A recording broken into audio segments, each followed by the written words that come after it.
I splashed for $130,000 on a brand new apartment. The elevator only stops on odd-numbered floors, and I live on the 8th floor. Every single day, I have to ride up to the 9th floor then trudge down a flight of stairs. When I went to complain to property management, the manager slouched back in his chair and said nonchalantly, "Want direct access? Hand over an extra $8,600 for an upgrade fee. That charge is nowhere in my purchase contract." I shot back. He let out a cold scoff. "Take us to court if you're upset. Every other resident in the building has already paid up." I gritted my teeth and swiped my card to pay the fee. Right after I left, he bragged about ripping us off in the building's resident group chat. "These suckers are so easy to squeeze money out of." He thought I'd swallowed the unfair cost without a fight. The next morning, I posted my property on every major real estate platform with a blunt listing headline: "Scam building, elevator fraud, selling below purchase price with full evidence attached." Word spread instantly. All potential buyers pulled their deposit reservations, and the development's reputation crashed overnight. The property general manager rushed over to my doorstep with his team, voice trembling in desperation. "Please take the listing down. We'll double your payment as a full refund." Chapter 1. The second I twisted the key in the lock, standing at my 8th floor doorway, all those years of overtime grind suddenly felt worthwhile. My suitcase wheels dragged across the empty living room's floor, kicking up fine dust. $430,000. This was the biggest expense I'd ever made in my 28 years of life. I walked over to the floor-to-ceiling window and stared at the scenic lake below, mentally mapping out every piece of furniture I planned to buy. Sofa over here, TV stand against the wall, 2 lounge chairs out on the balcony for weekend coffee and reading sessions bathed in sunlight. The future I'd dreamed of felt so tangible. I headed home exhausted from work the next evening. My client had made me revise 3 project drafts that day, leaving my neck stiff and throbbing. The elevator doors slid open. I pressed the button for the 8th floor. The indicator lights lit up for 1, 3, 5, 7, 9 only. I froze for 3 full seconds, staring blankly at the control panel, then hit the 8th button again. Nothing happened. The lights stayed dark. The elevator alarm blared, signaling I needed to exit. I dragged my luggage out onto the 9th floor hallway, completely confused. Was the elevator broken? I pulled out my phone to call property management when a middle-aged woman carrying delivery boxes walked past me. "You're the new tenant, aren't you?" She shot me a pitying, smug glance. "I live on the 8th floor." My voice tightened with confusion. Even floors never get a stop. You either trudge down from 9, or pay the upgrade fee to unlock direct access. She clicked her high heels against the tile and left, each tap hammering against my frayed nerves. I stood frozen, phone screen flickering on and off as I processed her words. The elevator skips even floors unless you pay extra? I pushed open the heavy fire door leading to the stairwell and stared down the grey concrete steps, only 1 flight separating me from my front door. I took a deep breath and hauled my suitcase downstairs. My professional pencil skirt restricted my movement, and my heels dug uncomfortably into the hard concrete. By the time I stumbled into my apartment, my blouse was soaked with sweat, and I collapsed straight onto the floor, tossing my bag and shoes aside without bothering to remove them. Staring up at the ceiling, I replayed the neighbor's words on loop. Even floors don't get stops, pay to unlock direct elevator access. I shot upright and dug out my thick purchase contract, flipping page after page through property management rules, public facility clauses, and elevator specifications. There was zero mention of this catch anywhere. The only relevant line read, "This complex features a dual-shaft elevator system designed for maximum resident efficiency." When I toured the apartment, the sales rep had gushed that this was a premium high-end feature, cutting waiting times in half compared to standard elevators. She never, not once, mentioned even floors would be excluded from regular stops. My fingers crumpled the contract pages with white-knuckled frustration. For the next 3 days, I tested the elevator every time I left or returned home, morning commutes, evening trips back, midday food runs. It consistently skipped the 8th floor, forcing me to climb 1 flight either up from 7 or down from 9. My knees ached constantly, my calves tight and knotted from repeated stair climbs. On the 4th morning, I swapped into flat shoes and marched straight to the property office. A young receptionist stared at her phone without lifting her head when I walked in. "Can I help you?" "I'm filing a formal complaint about the elevator malfunction." She rolled her eyes. "It's not a malfunction, it's intentional design. You'll need to talk to Manager Zhao, he's swamped right now." "I'll wait for him." "Suit yourself." She went back to scrolling her phone while I sat on a cold lobby chair, watching the wall clock tick from 9 a.m. all the way to 11 a.m. Manager Zhao finally sauntered in, white shirt sleeves rolled to his elbows, a toothpick hanging from his lip, hands stuffed in his trouser pockets. The receptionist nodded toward me, and he gestured for me to follow him into his private office. He flopped back in his executive chair, propping his legs up on the desk the second I sat down across from him. "Spit out whatever issue you've got. The elevator refuses to stop on even floors, a detail never disclosed in my purchase contract. I demand full, unrestricted elevator access for my floor." He scratched his ear without glancing my way. "Want direct stops? Simple, pay the $8,600 upgrade fee, and we'll activate your floor access on the spot." My breath caught short. This fee is not written anywhere in my signed contract. I slammed the full agreement down on his desk. He glanced at the paperwork and sneered. "The contract states we have a dual-shaft elevator setup. 1 shaft serves odds, the other evens. Where's the violation? Why must even floor residents pay extra to use basic elevator service? This is a premium add-on package, just like vehicle trim levels. Base model versus luxury package can't cost the same." I balled my hands into tight fists. Elevators are shared public amenities, not retail merchandise you sell tiered access to. File a lawsuit if you disagree. He stood and refilled his water glass, gaze cold and dismissive over the rim. Every single resident in this building has already paid the fee, you're the only one throwing a fuss. His icy, condescending stare made my skin crawl. I'd poured 3 years of non-stop overtime into saving for the down payment, only taking 5 vacation days total in that span. My monthly mortgage payment hit nearly $24,500. I'd scraped together every cent for this home, just to be forced to climb stairs daily and treated like a nuisance by property staff. I'll pay. My voice came out hollow and defeated. He grinned widely, yanking a POS machine out of his desk drawer with practiced speed. Card or bank transfer? Card's faster. I pulled my bank card from my wallet, staring blankly at the plastic. That $8,600 had been earmarked for a new car and a European vacation I'd dreamed of for years. Now it vanished just to gain basic elevator access to my own apartment. I slid the card through the reader and typed my PIN. The machine emitted a sharp beep, printing a receipt labeled property service upgrade fee. My fingers whitened as I clutched the warm slip of paper. Anything else you need help with, Miss Jiang? He'd already gone back to scrolling his phone, writing me off entirely. I turned and trudged down the long hallway, each step heavy with overwhelming humiliation. Chapter 2. I wandered home in a daze after leaving the office, the POS machine's beep echoing endlessly in my head. When I opened my banking app, the massive deduction blared in bright red font, a painful reminder of the money I'd lost. I tossed my phone onto the coffee table and stared out at the lake lights glowing across the water, the beautiful view I'd fallen in love with now tainted by the property's predatory hidden fees. At 10 p.m., my phone buzzed non-stop with notifications from the building resident group chat named Splendid Garden Homeowners. I clicked open the messages reluctantly and hit play on a voice clip sent by Manager Zhao. Haha, another sucker fell for the upgrade fee today. These folks are so gullible, handing over thousands without a second thought, this bonus will blow my yearly salary out of the water. Other residents flooded the chat with mocking replies. Nice haul, Zhao. She put up a fight but caved in the end, what a fool. I sat frozen, reading every cruel word. I was the joke they laughed about, my hard-earned cash their monthly bonus, my humiliation their evening entertainment. Zhao quickly deleted the voice message, but I'd already hit screenshot, saving every word of his mocking speech to my photo album. I spent 2 hours compiling irrefutable evidence, scanned full purchase contract highlighting the vague elevator clause, bank transfer records, the POS receipt, and full screenshots of the group chat ridiculing residents. I stored everything in a labeled folder on my laptop, time-stamped and organized. Lying awake at 2 a.m., I stared at a thin crack running across my ceiling, a quiet resolve hardening inside my mind. If they thought I'd quietly accept being exploited, I'd make them pay the steep price for their deception. I logged onto every major real estate platform, Baker, Lianjia, Anjuk, 58. I took full photos and footage of my living room, bedrooms, balcony, and recorded video proof of the elevator skipping the 8th floor, capturing the dark unresponsive button and my forced stair descent from the 9th floor. I drafted my listing headline and revised it repeatedly before finalizing, elevator scam development, selling.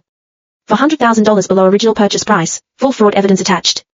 The detailed description laid out every grievance clearly. I purchased this apartment 3 months prior for $430,000. I am selling at a $30,000 loss due to unethical elevator fee exploitation by property management. Critical warning, this building's elevator system excludes all even-numbered floors from standard operation.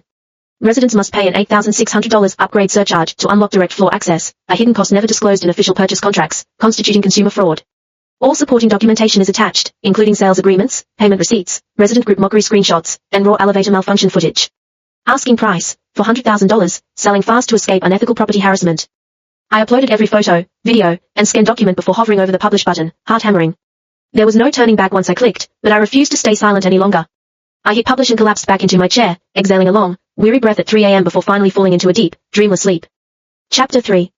My phone's constant notification alerts jolted me awake at 9 a.m. the next day. In just 6 hours, my listing had accumulated over 1,200 views and 30+ public comments blasting the development scam tactics. Multiple prospective buyers called to schedule viewings, only hanging up the second I explained the elevator hidden fee scheme. I hadn't listed the apartment to actually sell it. My true goal was to expose the fraud to every potential homebuyer and tank the property's market reputation to force accountability from management. By noon, Manager Zhao's name popped up on my caller ID. I answered calmly. Jiang Yue, what the hell are you trying to pull with that real estate listing? He shouted furiously. I'm advertising my private property for sale, nothing unlawful about it. You're deliberately ruining our development's reputation with those false accusations. I only stated verifiable facts with attached proof, where is the lie?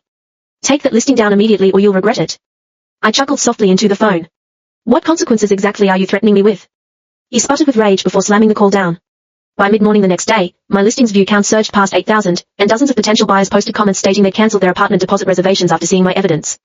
Later that afternoon, the sales department's lead agent Wang Minute contacted me with a honeyed, professional tone, offering to fully refund my $8,600 upgrade fee if I removed the listing. I pushed back immediately, demanding a universal refund for every resident who paid the fraudulent surcharge, which she refused to commit to. When I refused to retract my post, her polite tone soured into thinly veiled threats that my apartment would never sell if I kept exposing their scheme. Shortly after our call, the building resident group erupted in debate after someone shared my viral listing. Many even-floor homeowners grew hostile, claiming my public exposure would tank all their property values. I responded by uploading the full screenshot of Manager Zhao's deleted mocking voice message to the chat. The entire group shifted tone instantly, residents realized we'd all been labeled suckers by property staff, and outrage rippled through every message thread. I reached out to my university classmate Ji Lingfeng, a licensed attorney, and shared the full timeline and all collected evidence. He confirmed my documentation formed a rock-solid fraud case and invited me to his law office the next morning to formalize legal action plans. That night, my listings view count exceeded 15,000, hundreds of supportive comments flooding the page from consumers warning others to avoid the scam development. I cooked a simple bowl of noodles for dinner, the first peaceful, satisfying meal I'd had in weeks, no longer drowning in silent humiliation. Chapter 4. Heavy, non-stop knocking echoed at my front door at 8 p.m. that evening. I peered through the peephole to see Manager Zhao leading a team of 5 property staff crowding my hallway. I refused to unlock the door fully, only speaking through the gap. Step outside and talk civilly, Zhao snapped, barely containing his fury. All conversations will take place right here in the hallway, no entry. His co-worker Ms. Chen adopted a softer, placating tone, offering to refund my individual $8,600 surcharge in exchange for deleting the viral listing. I held firm that every exploited resident deserved full repayment, not just me. Zhao dropped the pretense and threatened to cut my building water and power or sabotage elevator access if I refused to comply. I held up my phone to reveal an active audio recording capturing every threatening remark he'd made. His face drained of color instantly. Just as tension spiked, 7th floor resident teacher Ju walked up the stairwell, followed by multiple neighboring homeowners drawn by the loud commotion. I laid out the full elevator fee scam for the gathered crowd, showing them my receipts and chat evidence. Single mother Ms. Liu broke down crying, explaining she drained her child's art class savings to pay the surcharge, while teacher Ju lifted her pant leg to show swollen, fluid-filled knees from daily stair climbs. The neighbors united behind me, confronting Zhao and his team until they fled the hallway in defeat. We gathered at teacher Ju's apartment that night, tallying every household forced to pay the fraudulent upgrade fee. 32 separate even-floor families had collectively handed over $1.9 million to property management.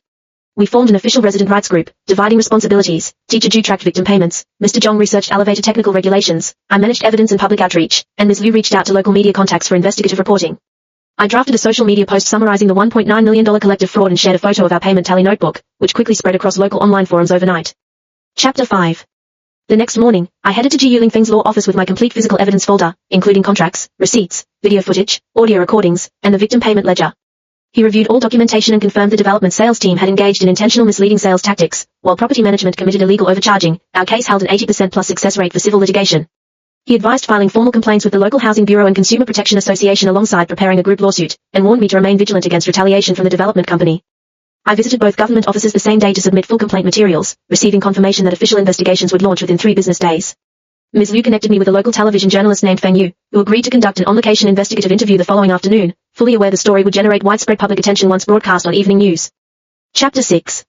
Journalist Feng Yu and a videographer arrived at the apartment complex at 2 p.m. the next day, filming the elevator's skipped floor malfunction and interviewing multiple victim residents on camera. Teacher Ju detailed her chronic knee injuries from stair climbing, while single mother Ms. Liu tearfully recounted sacrificing her son's art lessons to pay the illegal surcharge. Mid-interview, Manager Zhao rushed over attempting to seize the camera and block filming, with all his hostile confrontation captured on live footage. That night, an 8-minute investigative segment aired on the city's primary evening news channel, exposing the $1.9 million fraud scheme and confirming the Housing Bureau had opened an official investigation into the development. Within hours, the real estate sales office reported 5 client deposit cancellations stemming from my viral listing and news coverage. Chapter 7. By the following morning, the Housing Bureau's official investigation team arrived at the complex to audit all property and sales records, conducting one-on-one interviews with exploited residents. Later that afternoon, the development's marketing director Qian Guangyuan visited my apartment with a settlement offer, full $8,600 refund plus an additional $2,900 compensation if I deleted my online listing and ceased all public exposure efforts. When I demanded universal refunds for every victim household, he attempted to dismiss the other residents' claims as complicated individual cases. I pulled out a photographed copy of the secret profit-splitting contract proving the developer and property firm split the fraudulent surcharge revenue 60/40ths, leaving him visibly panicked and unable to counter my evidence. He stormed out after issuing hollow threats of retaliation. That night, dozens of resident group messages revealed the development had begun individually messaging every victim household, offering partial refunds paired with non-disclosure agreements to split our unified group apart. We circulated a collective agreement in the rights chat refusing all one-sided private settlements, committing to pursue full mass restitution together. Chapter 8. 3 days later, the Housing Bureau released its official public investigation ruling. The dual-shaft elevator system had no technical restrictions preventing even floor stops. Management had manually locked off access to manufacture a fraudulent paid upgrade service. The sales team intentionally concealed this critical detail during apartment tours to mislead buyers.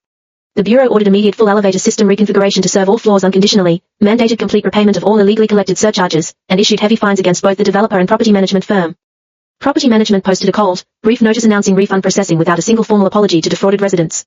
Our rights group coordinated a joint trip to the property office to submit refund paperwork in bulk, pressing staff to guarantee funds would hit our bank accounts within 2 business days with signed written commitments. Simultaneously, attorney Ji Yulingfeng finalized all group civil litigation paperwork to pursue additional financial compensation for emotional distress and time lost due to the fraud. Local news ran a follow-up segment covering our mass refund effort, drawing even broader regional attention to the unethical housing scam. Chapter 9. 2 business days after submitting refund forms, residents began receiving partial deposits shorted by administrative processing fees the property firm falsely claimed we owed. We filed a secondary complaint with Consumer Protection, forcing management to cover all missing refund balances within 1 week. Our group lawsuit was officially accepted by the local court 7 working days after submission. Shortly afterward, the Housing Bureau published formal punitive sanctions, a $72,000 fine for the property company with its operational license suspended, a $144,000 fine for the developer and a 5-year ban on new land acquisition permits within the city limits, plus 15-day administrative detention sentences for manager Zhao and marketing director Qian Guangyuan. Chapter 10. Unsatisfied with only civil fines and refunds, our group filed a formal criminal fraud report with the Economic Crimes Investigation Unit, submitting all contract, profit split, and witness evidence collected over the months of exposure. Police expanded their probe and uncovered the developer had deployed the identical elevator surcharge scam across 4 separate residential complexes citywide, with total verified fraudulent revenue exceeding $1.16 million. Zhao and Qian were formally arrested and charged with criminal contract fraud, held pending court trial. A city consumer protection agency invited me to host public legal education workshops sharing our case to educate homebuyers on hidden real estate predatory schemes. I created a cross-community mutual aid chat group sharing all our evidence, complaint channels, and legal resources for residents facing identical housing exploitation nationwide, which quickly grew to over 3,000 active members. Chapter 11. 3 months later, the criminal court trial commenced. The prosecution presented the full body of evidence, proving the developer and property management colluded to fabricate a non-existent elevator upgrade service across 4 residential projects, defrauding 126 separate households of over $1.16 million in total illegal surcharges. I testified as the primary witness, recounting every stage of the exploitation, public exposure, and resident collective action. The defense's attempts to shift blame were dismantled by the profit-splitting contract and recorded threats from manager Zhao. The judge delivered the final verdict. Manager Zhao received a 4-year prison sentence plus a $29,000 criminal fine. Director Qian received a 5-year prison sentence paired with a $72,000 fine. The developer and property firm were ordered to pay double full restitution to all victim households, totaling over $3.2 million in combined compensation payments.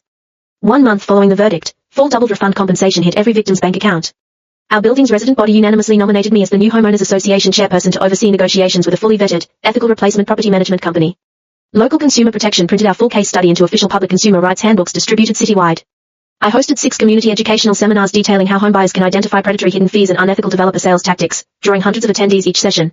Half a year after the initial elevator scam incident, our building held a resident group dinner celebrating our collective victory over corporate fraud. I hung a crayon drawing gifted by Ms. Liu's young son on my refrigerator. The boy had drawn a figure of me labeled the hero aunt who fought for everyone's rights. I no longer planned to sell my apartment. This community, filled with neighbors who stood united alongside me through months of exhausting legal battles, was truly my home. I compiled my full experience into a widely shared online article outlining every step of evidence collection, official complaint filing, and group resident action to defeat housing fraud, which accumulated over 100,000 shares online. Every day, messages poured in from exploited homebuyers across the city seeking guidance, and our mutual aid group continues offering free legal support and resource sharing for consumers facing unfair property management and developer schemes to this day. The core lesson I carry forward: never stay silent when powerful corporations exploit ordinary people. United with solid evidence and legal recourse, everyday citizens can stand up and win against systemic unfairness.